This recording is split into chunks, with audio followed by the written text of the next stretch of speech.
Hello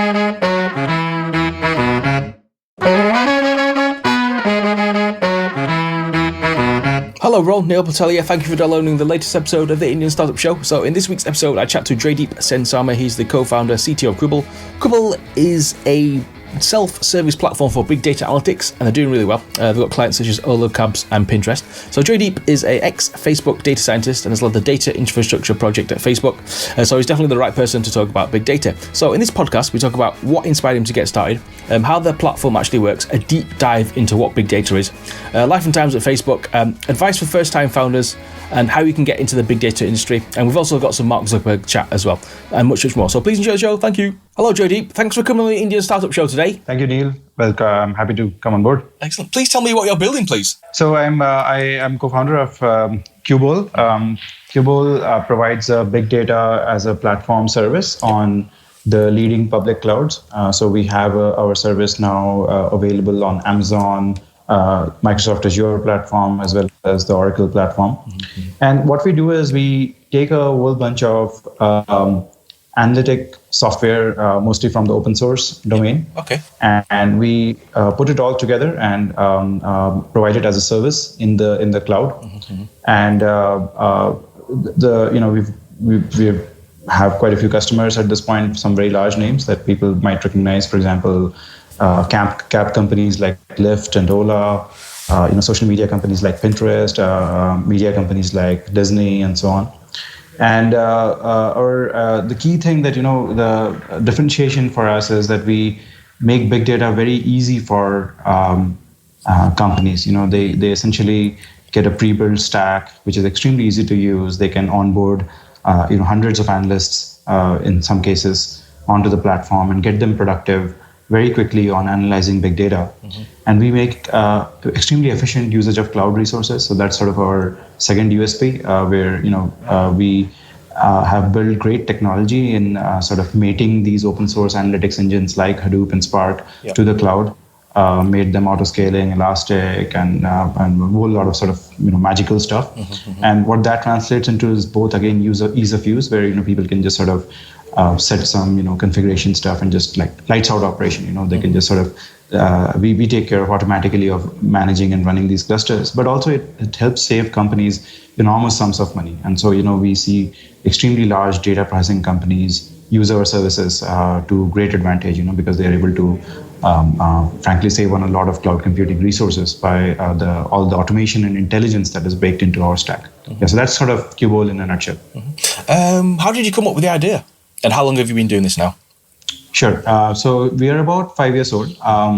So the company started when myself and my co-founder Ashish, we both were leaving Facebook. So we had sort of spent about 4 years in Facebook. Mm-hmm. And we wanted to do a startup coming out of Facebook. So one of the things we had built at Facebook, which we were very well known for, was first of all, build sort of bootstrap the Hadoop environment in Facebook and sort of lead the team and the service, internal service at Facebook. But also we were somewhat famous as the original authors of Apache Hive, mm-hmm. which is a well-known sort of a project in the big data open source space. Mm-hmm. So coming out of Facebook, the opportunity we saw was our thesis was that the cloud is fundamentally a superior architecture. That we felt like longer term. The clouds, and particularly the public clouds, would sort of, be the place where most of the computing would be done. Mm-hmm. We really loved the SaaS model. We thought that was the right model. Mm-hmm. In our stint in Facebook, we had realized that while open source software was abundant, it was like all free. Like there's tons and tons of software. There's so much software that people can't figure out, what software to use. But putting it together and converting it into a service that a business can use is very difficult. Mm-hmm. The integration has become very complicated because of the profusion of projects. Upgrading it, making sure it all works, scaling it, making it work reliably, and so on. Ensuring security, governance. There's like a whole other set of things that you have to worry about when you run a service. So we were very sure that that was the place where customers and users needed help, how to convert all this free software into a service. So we loved the SaaS model. And of course, finally we loved databases, and sort of we are like sort of systems guys, so we love data processing, analytics, databases, and so we saw an opportunity to sort of combine our passion, which was like sort of as programmers and builders of sort of large scale distributed systems, analytic systems. That was our passion, and then we could sort of made that to interesting technological trends in the sense of sort of cloud sort of emerging as a new hardware platform, and also sort of have this nice SaaS based business model out of it. And so everything sort of came together for us, and we sort of started this venture. Now of course, like any other startup, there have been sort of changes in sort of direction and exactly sort of the details of what the offering are and who the customers are, and there's been a lot of learning lessons as well. But I would say in general, the overall thesis is sort of still the same. Qubole is essentially represents the intersection of cloud, SaaS, and big data. And what were the early days like? I mean, how long did it take you to get your first customer? Right, that's a great question. Try to recollect here. So I think I remember we started off with a sort of a 2-person office in Mountain View, Bay Area, and we talked to a whole bunch of customers, and essentially what people told us was, hey, you guys wrote Hive, you really know the space. We're trying to do some stuff in the cloud. The stuff that's out there today, it's not all that great. Can you sort of help us do it better? And we had other ideas, but I think this is where the sort of the directional things comes in. Like we said, okay, fine. If that's what people want, that's what we'll go and build. So we started building this little, I would say almost like a prototype project. Said, okay, fine, let's try to do a little application that sort of takes in sort of people's SQL queries and just runs it in the cloud. And of course, on the backend side, we sort of already had a lot of expertise and said, we know how to sort of put together a somewhat interesting backend offering, which sort of auto scales and all this stuff. And I remember our first customers were companies in the Bay Area. So Quora, with a very similar, question and answer site was, I think, probably our first customer. Then there were also advertising companies, I remember, who came on board very early. The one name that brings to my mind is MediaMath, which is now a fairly big name. Now they've gone public. It's a very successful ad tech firm, but they were also pretty small back then. In Europe, I think there was a company named YD World. I think it was out of Amsterdam. I think they've changed their name. I don't actually quite remember what the new name is. So we had a very small, 2, 3, and a handful of sort of, early customers who sort of came to kick the tires, and they were pretty happy. They paid us and they stuck on. And that was our start. Excellent. Let's talk about big data then. For those people who don't know, what actually is big data? All right. Big data is a buzzword. Let me just put it a little bit sort of in context. So I think what we started seeing I was at Facebook, and then before that I was at Yahoo. So I think with the advent of the internet industry, and particularly explosion of social media and now mobiles and of course sensors and IoT and stuff, we've seen a profusion of data, sort of data and data sources, right, in the last I would say maybe 10 years, right, the differentiating, and we've always, like data processing is not something new. Data processing is something that computers were designed to do almost from day one, right? But that was the most important use case for something like IBM mainframe as well. But in this new generation, right, where we have so much profusion of data, I think what has changed is the amount of data. And frankly, the value of data on a, let's say, a per gigabyte basis, right? I mean, one of the things I always say is that when you record a transaction, which, let's say you went to a grocery store, you bought a gallon of milk, and you record the transaction in a database, versus you're showing like free advertisements to people, which frankly are like almost worthless, and you're also storing those transactions in a database. And the value of these transactions, right, as stored in the database is obviously very different, right? One of them has a very high dollar value associated with it, the other one doesn't, right? So we saw this profusion of big data, like really large amounts of data, but also very cheap data. You couldn't like spend the kind of money storing and processing this data that you used to back in the old days when you were sort of, generating small amounts of data of high value and processing it on mainframes and so on, right? And the technology industry, the programmers, the engineers, we all responded to this new sort of equilibrium, right, of large amounts of almost worthless data that could be stored somewhat semi-reliably. It was okay, if you lost a little bit here and there, it's not really a big deal. But you had to really sort of put enormous amounts of compute to process it in a timely manner. And the people we wanted to do this processing were also changing. It wasn't just the old world DBAs and the SQL programmers, but it was all the engineers, who were working at companies like Facebook and Pinterest, Quora, and so on. Right? They were saying that, look, I want to access this data. This is my data, and this is the data coming out of my application. I want to write Python against it. I want to write Scala against it. I want to write Go against it, or whatever have you. Right. So in this new world, so this is the world that sort of came to be described as big data, right? Now, big was one part of it, but there were many other parts of it. The sort of the relative lack of value on a per gigabyte basis, the new kinds of users who wanted access to this data.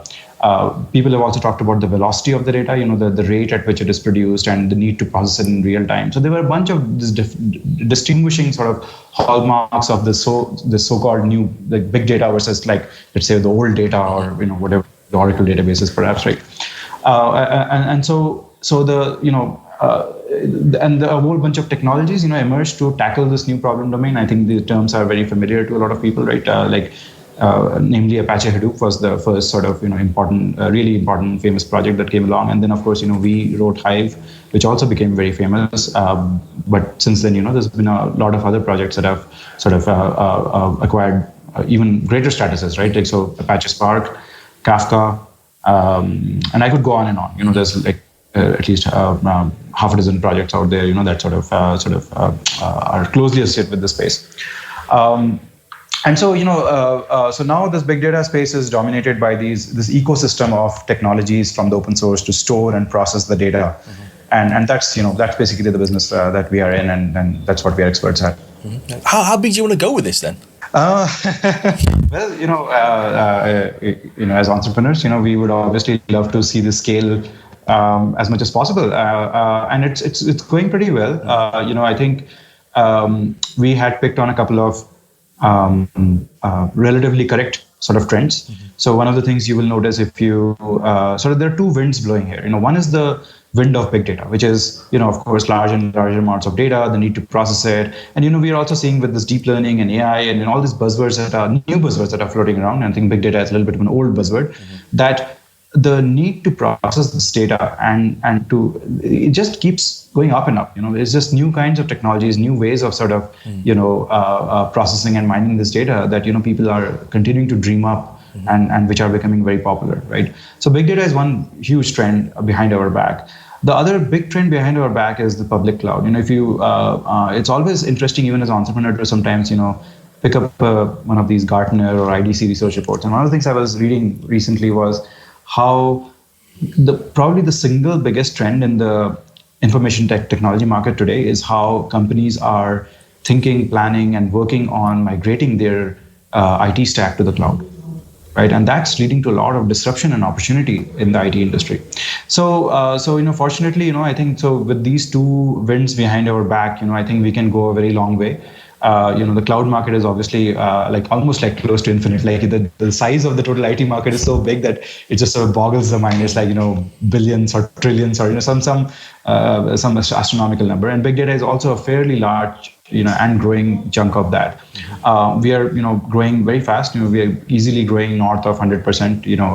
It sort of varies a little bit, but somewhere between 100 to 200% is sort of the kind of a growth that we expect to see. And if we can continue this for a while, I think we'll have very substantial revenues soon. Excellent. So you said that there's loads of more emerging technologies. How do you keep on top of things then?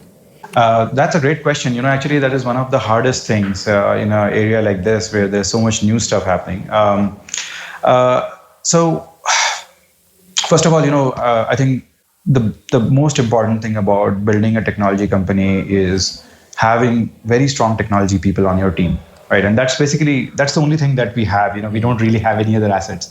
So I think the first answer to that question is that we should be able to hire, retain, and sort of be able to make productive, highly expert sort of technologists who are our sort of, who are going to help us, sort of understand these new technologies and sort of build on top of them and sort of add value and so on and so forth, right? So that's number one. The second thing is, of course, we are also now a company with a fairly large customer base. So we are able to see what's happening in the market. Right, we no longer, unlike when you are a very small company, you're sort of guessing, right? Or whether you asked, how you get started, you sort of guess the market, right? You just sort of take a shot at it, and maybe it'll work out, maybe it won't. Nice thing is, with the we have now 200 plus customers. We know where the market is going, right? What technologies are catching on, what aren't, right? So we can sort of get a sense for it. Now you can't be completely customer driven, right? Because of the old saying about Ford and like cars and like sort of how people would have wanted a faster horse.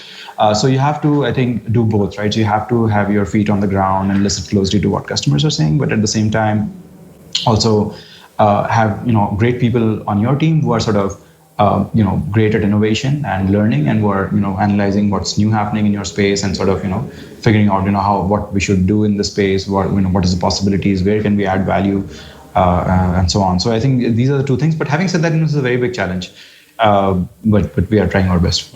Excellent. You said you spent time at Facebook. What was the best thing about working for Facebook? What was the best thing? Free food. Everybody's basis is a little bit different.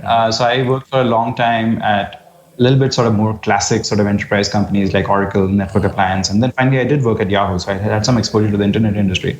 But yeah, I mean, I don't think I had worked for a company as fast growing and as dynamic as Facebook. So I think I really enjoyed the fact that we were growing like crazy. And the fact that presented a lot of opportunities to build things. I'm fundamentally an engineer and a builder, so that's what excites me. And that's why I joined Facebook. And so thankfully, I was able to be a part of a great company in a great sort of growth period, and I was able to contribute and build a lot of things. I think that's probably the first thing that comes to my mind. But of course, it was also a very different company, frankly, from others I had worked for, in the sense of having, frankly, a much younger sort of engineer profile, right? I mean, obviously with Zuckerberg, I think he was 26 at that time, sort of heading the company and having started the company. And a lot of his buddies and sort of, people from around his social circle sort of being key people in the company. It was also a very different company for me, with so many young people. And it was different and good. There was infectious energy, because naturally, there's all the people who are young, who are not cynical, who haven't seen the world. And so for them, the world is full of possibilities, and they're very, very talented and extremely talented and smart people. That was actually one of the things I noticed. I saw engineers at Facebook that were just remarkable. I had never had the opportunity to work with that kind of caliber of engineers, extremely high caliber engineers with a lot of energy and positivism, out there on a mission mode to change the world. So I think that was very an exhilarating experience. There was something very unique about it, which I don't think I had previously, or I don't know whether I'll have again in the future to be part of. And yeah, finally, I think the culture was awesome. I think, of course, Silicon Valley in general is known for its great culture, and I think that was true for the companies I worked for as well. But every time you sort of go to one of these newer generation companies, it gets better, right? I mean, so frankly, the quality of the food and stuff was, it's a very small thing, but it was pretty good, So that was also good fun, really good sort of work environment and freedom. Food, perks, great people to work with. Yeah, so I think there's a lot of really good things about Facebook. So in 30 years' time, what would Facebook look like then, you think, if you have to guess? In 10 years' time? 30 years' time. 30 years? Yeah. Oh my goodness. Even 10 years' time. Yeah, so 30 years, right? Unfortunately, I would have to say that, if you look at any technology company, it is very unusual for them to survive 30 years. Or at least if they survived, they change, and I think, we have lots of examples, let's say IBM in the 60s to IBM in the 90s, Microsoft in 1980s to Microsoft in 2010, right? Google is sort of maybe middle-aged right now. It's not quite there. So, unfortunately, in a time frame like 30 years, what happens is that companies essentially just get old, right? They sort of are no longer the young company addressing sort of emerging markets. They frankly, almost all of them, end up being very large, successful companies if they survive that long, but usually addressing sort of enterprise markets. They move upstream to more stable markets where things don't change that quickly. There's lots of profits to be made. It's a mature market and so on, right? I think it is almost inevitable that if you look at the trajectory of Facebook or Snapchat or Quora or whatever, right? I mean, they always inevitably start with sort of younger populations. And so I think it's very, very hard for a company like Facebook over a period as long as 30 years to keep up with that. I think in a time period like that, 30 years is what, 2017, right? 2050, right? I think the Facebook of 2050 is going to be invented by a guy who is not born yet, right? He's going to be like 20 years old in 2050. So he'll be born in like 2030.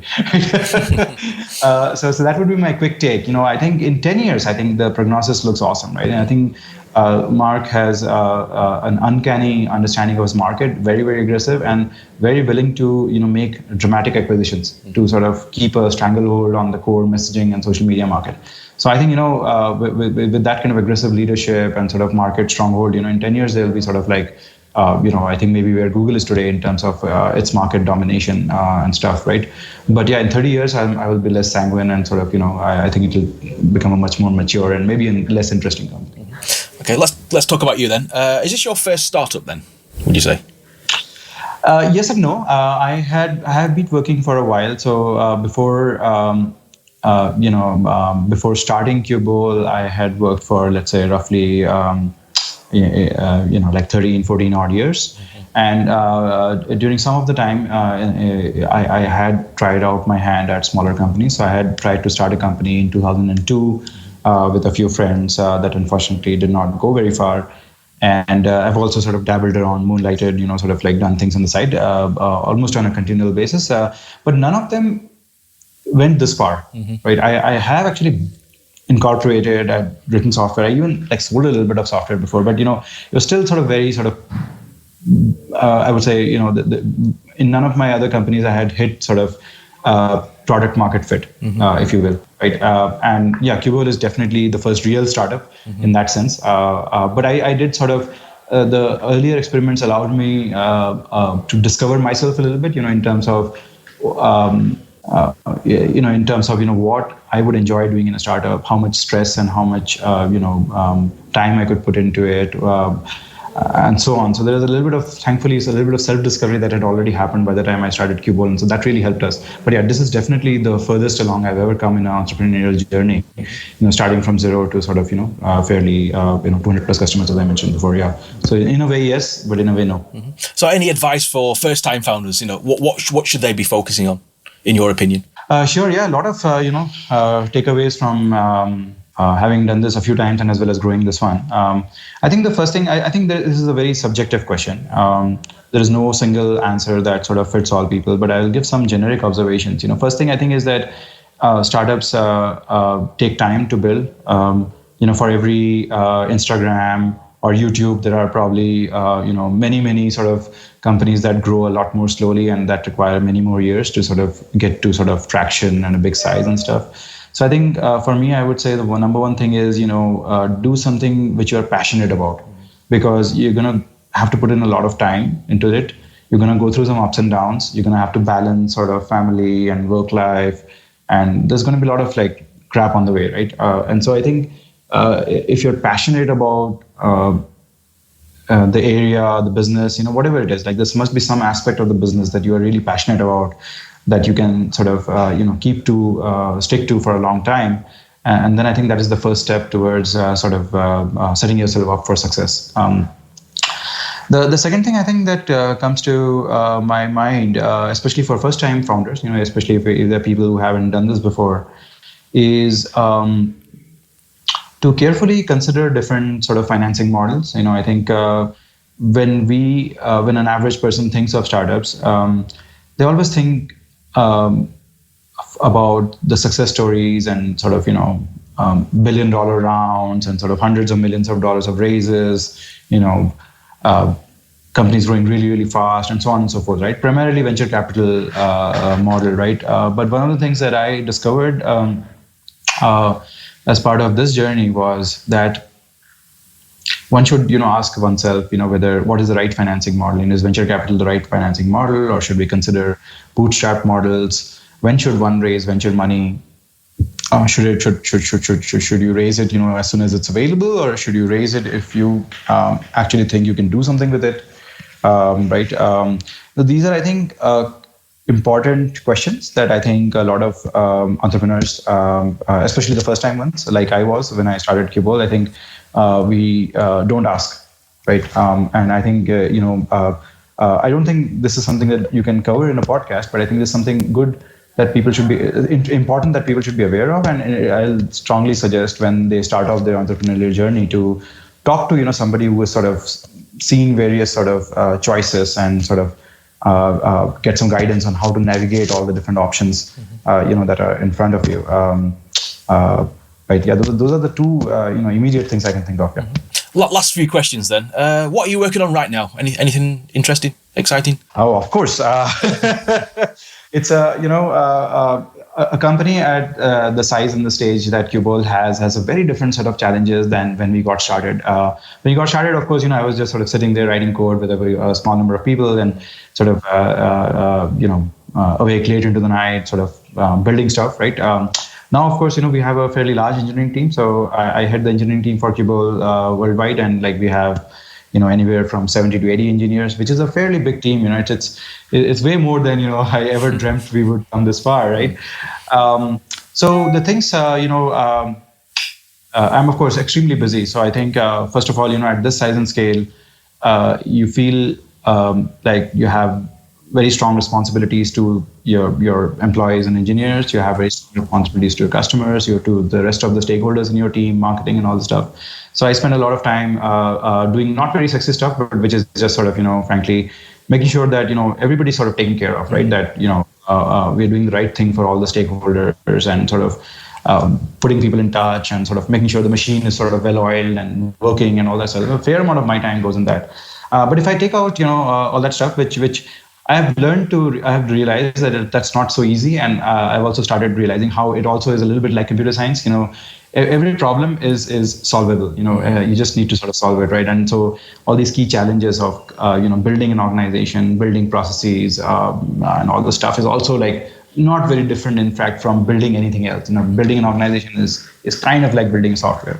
But I also continue to be very closely engaged with technology efforts throughout the company, particularly things that are sort of more innovative and path leading, because that's sort of my official title, right? I'm the CTO, right? So I'm very excited about many initiatives that are happening across the company. I will not be able to go into all the sort of the new stuff that's happening, but we are in general sort of as an industry segment, right? We are marching into I would say more and more cloudiness. So when Qubole started, we sort of were in the cloud, but we would spin up servers and we would do sort of stuff with servers, right? And those servers would be visible to customers.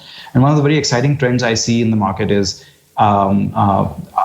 people are becoming less and less aware of servers, and they're saying that, hey, I want to do this analytics thing. I want to run this SQL. I want to run this Scala, right? Go run it for me, right? I don't care, what kind of machines you get. How you get it, I do care a little bit about the price you pay, of course, right? Because I'm paying that price. But aside from that, I don't really care.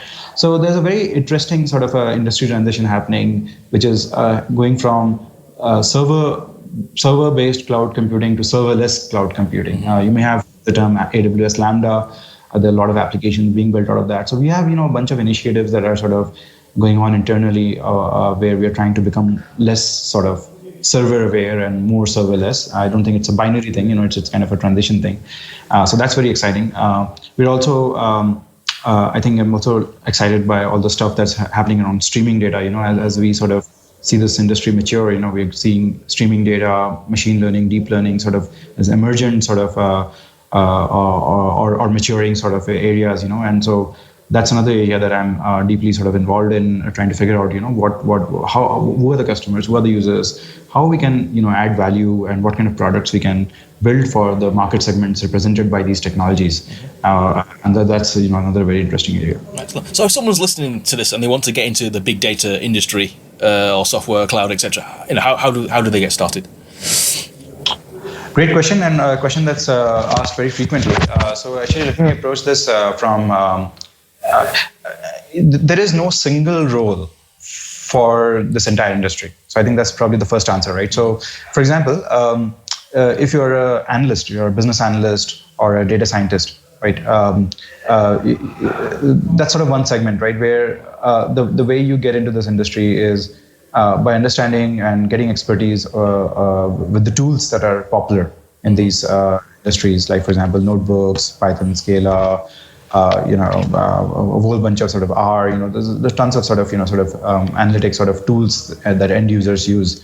And I think a great way there is to not only learn these tools, but to learn these tools on large data sets. And that's also where a player like Qubole can help. Like we have sort of free editions for sort of data scientists and all this stuff, right? So they can come just play around but not pay us anything. So that's probably one dimension, right? An analyst learning tools with sort of, and there are very interesting data sets. Like Uber has a taxi ride data set floating around. Netflix has obviously many years back released data sets around the recommendations, and there are many other interesting data sets. So there's real world data of sort of very interesting sort of value that you can sort of play around with these tools, right? The other thing that comes to mind is for people who are more, maybe a little bit more like me, like who are engineers and who want to get into big data. I said, I want to build big data technologies, right? That's another segment of folks. And I think there also it's very exciting. Back when, I was young and I was going through college and I always think, the opportunities for us to learn new technologies, especially cutting edge technologies, was very difficult. It was all academic stuff you learned in college, and then you had to come and get a job to to get exposure to real world software. Mm-hmm. But now today, it's all open source stuff, right? There's just tons of interesting cutting edge open source projects. And if you're an engineer and you have a passion or interest in sort of exploring the big data space, you just need to dive into it, right? Just set up some software in your laptop. Try some stuff out, pick some open source tickets, bugs. There's tons of feature requests, issues, whatever. They're just sort of waiting to be solved. Just dive in. Mm-hmm. And I think that's a amazing sort of era that we are in, right? Where knowledge is so democratized, right? The opportunities for learning, even commercial stuff, are so democratized. I think that is just a really good thing for engineers. And finally, I think you could also think about people on the operations and DevOps side, people who want to sort of run this kind of stuff, right? Clearly, that's another sort of skill set that is also in high demand. That's another dimension. I think there it's more about playing around with the software, learning to set it up, and so on. Again, in the cloud, there's a lot of stuff that one can do at a very low cost. So I think for people in this category, they can. Again, they don't need access to a large company with large sort of hardware setups. All they need is motivation and maybe an AWS or an Azure account, and they can just sort of log in and play, bring up some stuff, play with it, and learn. I think there's this no matter which dimension you come in from, whether an engineer or a DevOps guy or a analyst or whatever, right, or whatever else we can think of. I think such an open field with both open source and cloud that you can come in and learn stuff, and I think that's the first way of sort of entering this area. Excellent. You said you spent time in Silicon Valley. Who would you say is the most interesting person that you met? Oh my goodness, I don't think I was that well connected. That's I mean, clearly I would have to say that Mark Zuckerberg was probably the most impressive person I sort of saw very closely. It would be unfair to say that I worked directly with him in any capacity, but yeah, I mean he was definitely sort of in a small company. He was somebody that I saw very closely, and I was fascinated. He was definitely amazing. I think there's obviously many interesting things about him, but I think one of the things I used to think about, Ben, that this guy, he was 26 then, and he was running already at that point, what was the dominant sort of social media company, as well as one of the companies that was one of the most important companies, in the technology landscape. Whether I think that was a time where the revenues were not so high, but it didn't really matter, right? I mean, it was a really important company for the society, right? And I was just thinking, it was amazing that, this guy who's 26 years age, is heading a company like this. And I was like, man, what was I doing when I was 26 years old? It's like, not much, I don't know.